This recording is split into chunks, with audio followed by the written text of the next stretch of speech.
Et comme je l'ai dit hier soir, ouvrant les yeux, on est dans la ville de Lyon, de la ville urbaine, on n'a pas besoin d'aller dans d'autres villes. Tous les mécomotes, ils sont bien sûr par l'empreinte du Rav. Partout où vous allez, pas besoin de dire les endroits, tous les endroits, dites-moi un endroit où il y a le Rav, directement, on est ses élèves, ou indirectement, le Rav a marqué la France, vous le savez bien, et c'était bien sûr son souhait.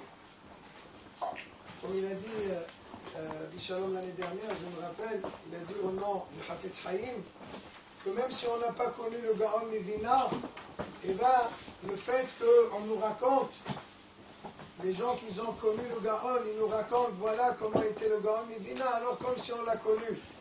Nous aussi, bien sûr, ça fait 19 ans que le Rav, Alav Shalom et Niftar, je me rappelle, on était en plein Minha à la Choule d'Aix-les-Bains, et quelqu'un est rentré, il a dit le Rav et Niftar, aïe aïe aïe, quel Minha, je me rappelle, j'ai fait avec les pleurs, c'était Mamash Tisha B'Av. C'était très très difficile pour nous. Et je vous promets, ça fait 19 ans, mais le Rav, les enfants, soit chez moi à la maison, soit tous ceux qui ont connu le Rav, il est souvent cité. Pourquoi? Parce qu'il nous a marqué. Donc, il est présent parmi nous, même s'il n'est pas là, mais il est là.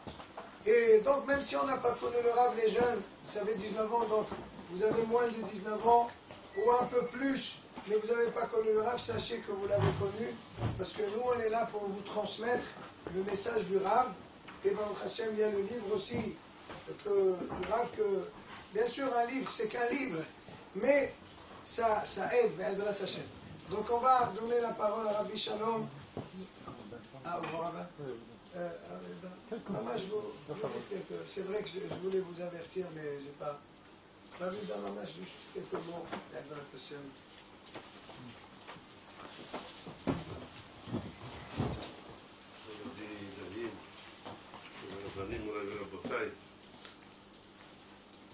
Je n'ose pas refuser à David, et surtout s'il s'agit de faire le kavod au Rav Hakim, c'est-à-dire le Kadosh Ivracha. Je regrette beaucoup que, je l'ai déjà dit lorsqu'on avait fait une cérémonie similaire chez le Rav Touboul, c'est très regrettable qu'on ne donne pas plus d'importance et d'ampleur à la célébration de la Hiloula d'un Sadiq comme le Rav Hakim. Et c'est bien, je rends hommage en cela à Rabbi David Oraknin d'avoir pris l'initiative au moins de marquer l'événement ce soir. Mais je pense que le Rav Hakim il mérite si précisément, comme vient de le dire le Rav Hakim, on a été marqué, certains plus que d'autres, par la personnalité de Rav Hakim. Alors c'est un devoir, c'est une obligation morale de lui rendre l'honneur qui lui revient. Je crois que j'avais raconté cela. Moi j'ai connu le Rav Hakim en différentes circonstances. Je n'ai pas étudié à la Yeshiva d'Aix-les-Bains, j'ai étudié en Algérie, à Alger. Mais la renommée du Rav Hakim dépassait les frontières communautaires et même les frontières internationales. Je me rappelle qu'une année, on avait organisé, à la synagogue de la Fraternité, on avait organisé une journée entière de Hizouk à l'approche des Yamim Noraïm. Et je tenais absolument à ce qu'il soit présent. Il était déjà assez fatigué, il ne se déplaçait pas beaucoup, et j'avais chargé mon fils, Rabbi Shaul, Zachel Vetov. Je lui ai dit, écoute, toi tu es proche du Rav Hakim, je voudrais qu'il vienne essayer de le contacter. Avant d'accepter, le Rav Hakim avait demandé quel était l'objectif de ce rassemblement. Parce qu'il peut-être pensait-il, il a même dit, Peut-être pensait-il que c'était fait pour ramasser de l'argent, pour... Il a dit non, c'est simplement une journée pour inciter les gens à faire teshuva. La fois, je vous ai mémoré. Il a dit, c'est comme ça, alors je vais venir.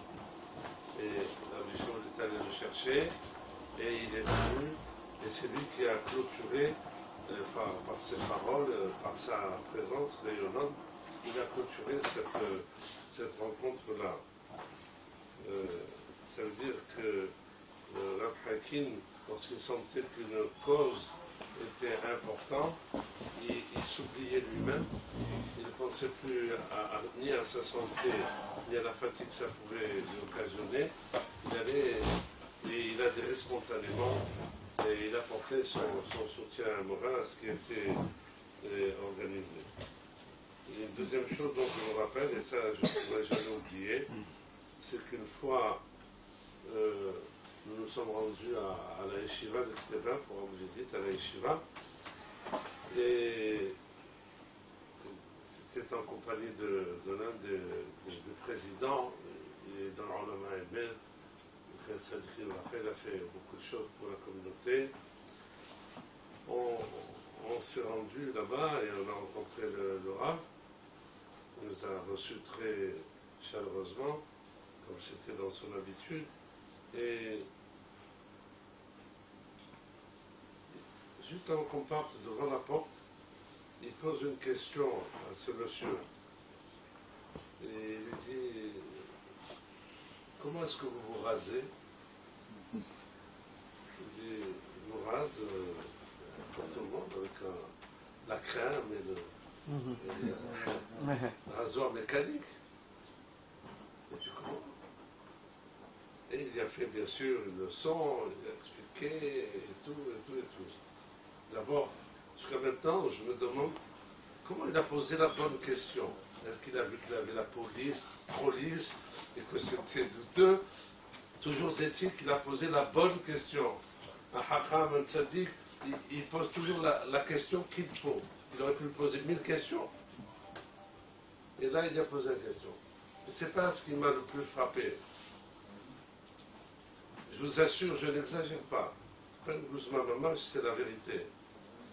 S'il n'y a pas répété 10 fois, d'abord il dit au revoir, s'il n'y a pas répété au moins 10 fois, attention, à partir de maintenant, vous n'avez plus le droit de un rasoir électrique et tout.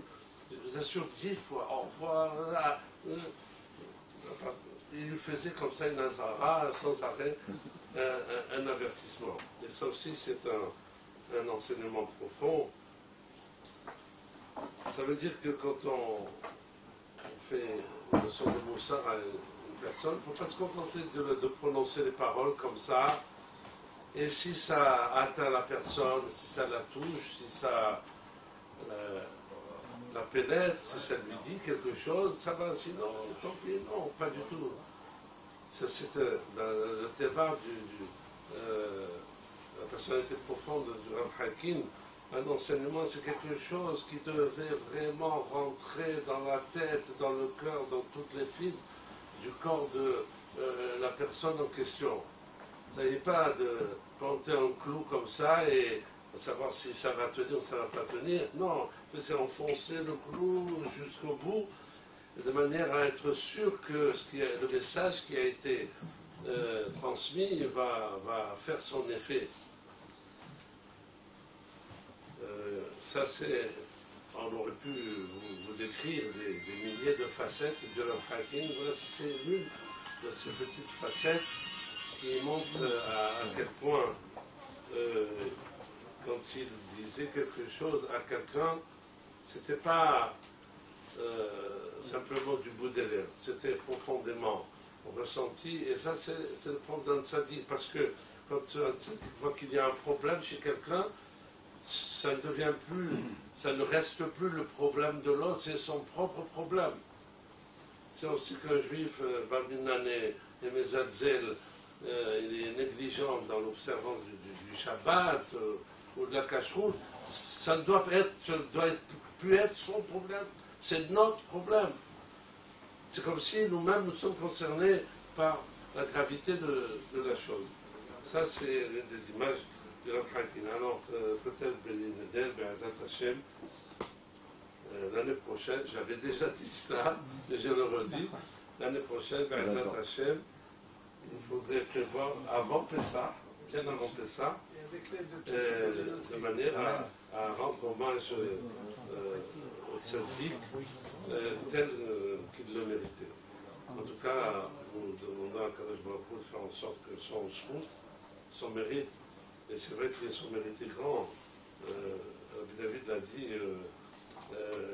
partout où vous allez à travers le monde, vous trouvez des gens, pas seulement qui ont connu le Rav Hakim, mais qui ont été ses élèves, ses talmidim, et qui, à leur tour, grâce à tout ce qu'ils ont reçu de lui, ont diffusé comme Torah et comme enseignement.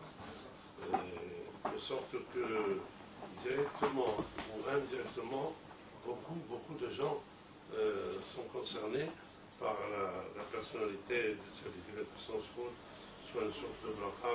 Mais chacun de moi, je vous assure, je ne pouvais pas rester ce soir. J'ai dit à David d'enfant. Il m'a dit, voilà, ce soir on va faire. Je dis, je ne vais pas pouvoir, j'ai un problème ce soir. Et bon, la prière aidant, je me suis dit, tant pis, je vais rester quand même. En tout cas, que son souffle soit une source de bracha. Amen. Pour chacun de vous, pour chacun de nous. Amen. Amen. Amen. Juste avant de donner la parole à Rabbi Shalom, je voudrais bien sûr remercier les deux chères femmes, Mamash. Ils n'ont pas hésité. J'ai appelé Rav Selem, je crois qu'il devait être 11h moins quart, j'étais à Casino, et ça tombait bien. J'ai appelé, dit bon, on organise, qu'est-ce que vous avez fait? Il m'a dit bon, cette année j'ai pas fait. Je dis bon, on va faire, et j'ai raccroché, j'appelle Amran, vers Serra, je lui ai laissé un message, il n'a pas répondu. Vers Serra, Baruch Hashem, et Baruch Hashem, il m'a rappelé à midi, il m'a dit voilà, moi je lui avais dit que des fruits, il m'a dit bon, ma femme elle va faire des gâteaux, et j'étais à Casino, j'ai appelé ma femme aussi, Rachel Letov, et je lui ai dit voilà, qu'est-ce qu'on va faire? On a décidé, elle a fait des cakes. Mamash, Ashrechem Israël, comment ils sont attachés, et ça m'a rappelé Exleva, vous savez, c'est à Kisleva, comme c'est le lendemain de Pessah, donc on n'a pas le temps, bien sûr. Alors, toutes les femmes de la Kila, ils font des gâteaux, etc. Et là, vraiment, ça va lui plaire, parce qu'on a fait un exoise. Donc, Bezrat Hashem, Ikar, c'est bien sûr le geste qu'on fait pour le Rav, et il nous a tellement donné, la vérité.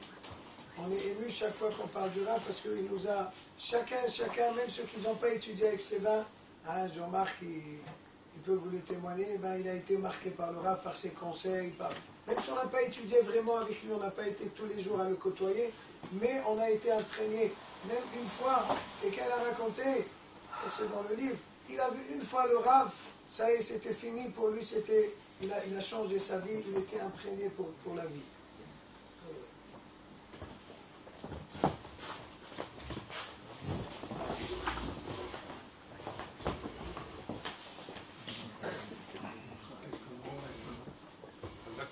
Bien sûr à David, parce que chacun il encourage l'autre, et vraiment à la dernière minute penser, pas qu'on n'a pas pensé, mais bon, c'est un devoir, bien sûr, un devoir de se rappeler, d'entretenir, et puis c'est un zéhout, c'est un mérite qu'on a eu. Et c'est pour ça qu'il faut se rappeler, parce qu'on oublie, on n'oublie pas, mais ça se dilue un petit peu.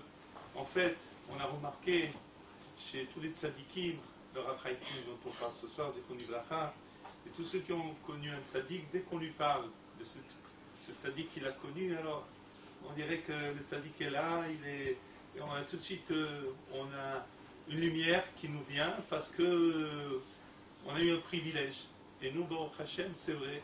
Et heureusement qu'on a fait cette petite chose simple, mais de qualité, comme il a dit David, de rallumer en nous cette lumière qu'il a allumée en nous, et qui vraiment nous a apporté énormément à tous ceux qui l'ont côtoyé, même ceux qui ont entendu parler de lui, ceux qui ont lu le livre et tout. ils ont été marqués. Et Baruch Hashem, Akadosh Baruch Hu, il a eu pitié de nous. Moi, je l'ai rencontré comme ça une fois, il a commencé à me parler, me donner des claques, et puis voilà, ça a démarré comme ça, comme une histoire que beaucoup pourraient raconter. Comme il a dit, ils ont rencontré le Rav, et puis la vie a changé. Et Baruch Hashem, ça nous donne une akaratatour vis-à-vis de lui, vis-à-vis d'Hachem. Quand on est modé, on se rappelle un sadique, et bien on dit à quel beaucoup il nous a guidés. Hein, combien de gens, malheureusement, dans la vie, ils se perdent. Et puis nous, Baruch Hashem, on a pu se raccrocher à des phares comme ça qui nous ont tendu la main. Alors juste pour dire quelques mots, pas des choses qu'on a dû certainement déjà entendre, mais ça fait du bien de les répéter. Une des choses marquantes chez le Rav, c'était son langage direct et ses réflexions. Je me rappelle quand j'étais au début à la yeshiva, alors bon, il nous répétait beaucoup l'importance de la Avodat Hashem, de se lever le matin à la tefila. Et puis les exemples qu'il nous donnait, c'était des exemples qui peuvent faire sourire, parce qu'il disait voilà, moi j'étais en captivité, donc il a eu le régime de l'armée, etc. Et il disait comment c'était impensable qu'on ne se lève pas le matin.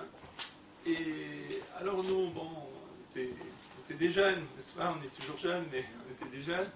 Alors bon, on écoutait comme ça, on disait, mais dans nos têtes, on se disait, mais bon, les soldats, s'ils ne se lèvent pas, ils savent ce qui leur arrive.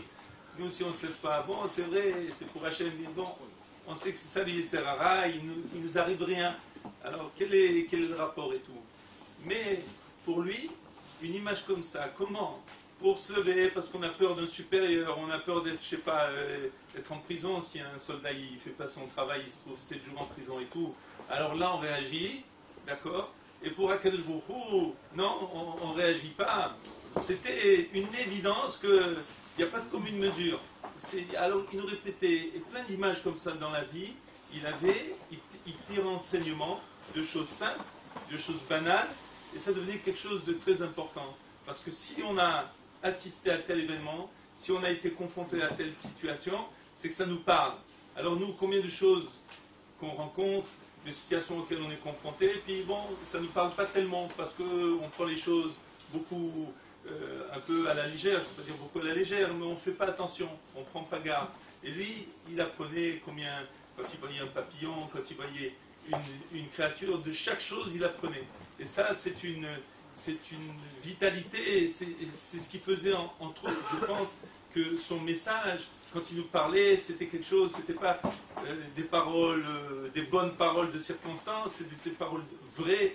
Et quand il parlait de ses maîtres, nous, le privilège qu'on a eu, dès qu'on nous parle aussi du Chafetz Chaim et tout, on a vraiment le sentiment qu'on l'a connu, le Chafetz Chaim, à travers le Rav, tellement le Rav a véhiculé sa personnalité, que ce soit Rabbi Hanan Wasserman, tout ce monde extraordinaire qui malheureusement, je parle bon, Chafetz Chaim Niftar, mais dans des circonstances normales, mais tout ce monde que Rav Chaim a connu et qui est parti en fumée. Alors nous, on se sent un petit peu, très modestement, qu'on a hérité aussi de cela à travers lui, et c'est une grande richesse qu'on a, et que bien sûr c'est bien d'en parler et de transmettre, que nous on soit, qu'on est, comme disait toujours l'arabe, noblesse oblige, puisqu'on a eu ce srout, alors qu'on s'élève en se rappelant de lui, et puis qu'on essaye d'être dans sa voie.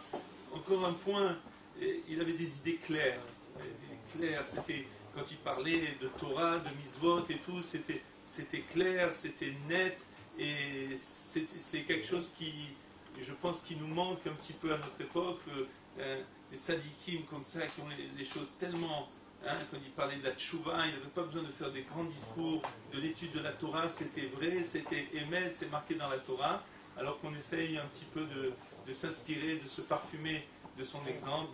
Et Chazak Baruch d'avoir fait cette réunion, et qu'Akadosh Baruch Hu nous aide et que son mérite nous protège. toute façon, bien sûr qu'on a pu dans le Hachem organiser